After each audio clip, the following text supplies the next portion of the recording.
Let's do this.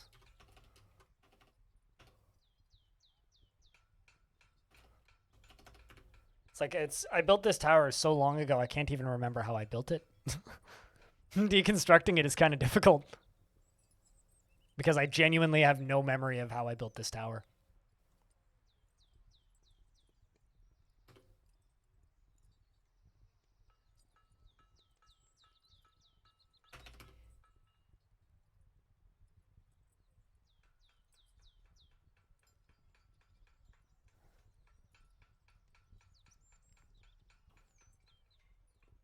At least, like, digging down with channels to deconstruct a thing is way faster than deconstructing walls. So the process of deconstructing this tower is going to be a lot faster.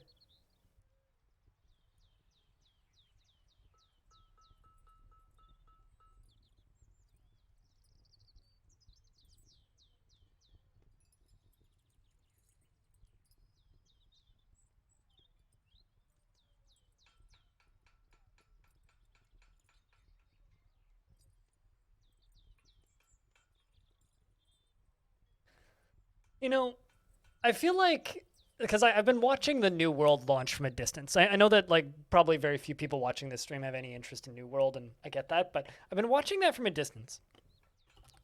And all I can say is I feel like participating in a MMO launch is a community event where everybody gets together and unanimously complains about how bad the servers are and how overflooded everything is, and everybody just gets to share in equal amounts of pain. I don't understand how that's pleasant or fun. Like, I feel like the actual, like, big brain play for a new MMO is you wait until week 3 and then you jump in. You read a guide to, like, power level to catch up with everybody, and then you just go through and enjoy it. Instead of, like, I feel like if I were to get into an MMO, I would just, like, skip the first week it's out. Uh-oh. I'm caved in. I hope nobody died.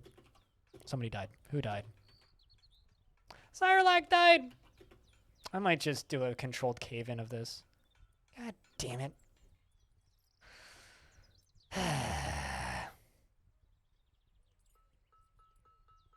F number 3. I think we're just going to do a controlled cave-in for this. Or controlled cave-ins. Is how we're going to do this. All right. That's it.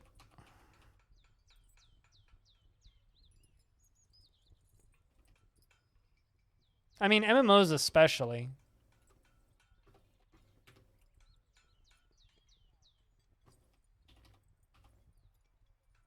MMOs especially.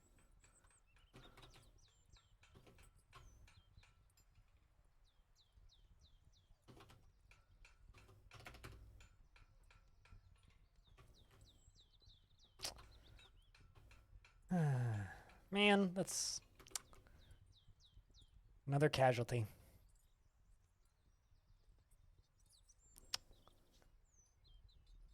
Let's just wait for this coffin to get constructed.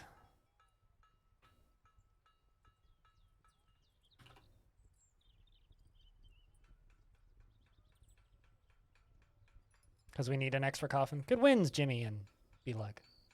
Congrats, you two.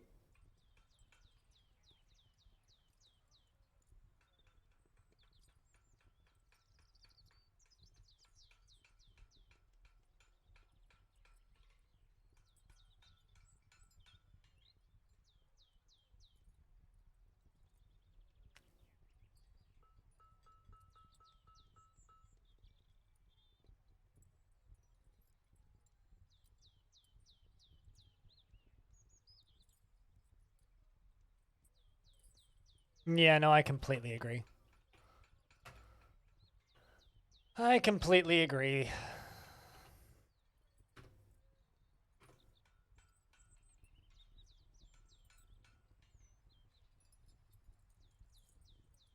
All right, chat. Who's going to put Sirelac in a tomb? Corvius is. You're headed to work? Yay, not night shift. Boo that you can't keep watching. You have a good night. Aqua, or a good day, I suppose, or afternoon, I guess. I think that's what that shift is. Chat, I'm going to go do lunch. So if you happen to have sound commands, now's a good time to use them to entertain the chat room. I will be back in a couple of minutes. Don't go anywhere too quickly, and then we're going to try. Yeah, oh, okay, then it's afternoon shift, not night shift. You have a good shift, audio? And I'm going to go get myself a sandwich. I will be back in like 8 to 10 minutes tops. If you happen to have sound commands, now's a good time to use them to entertain the chat room. And if I could get a round of beers, that'd be awesome. And if you guys can keep the chat active, that's even better. Back in a few. Sandwich!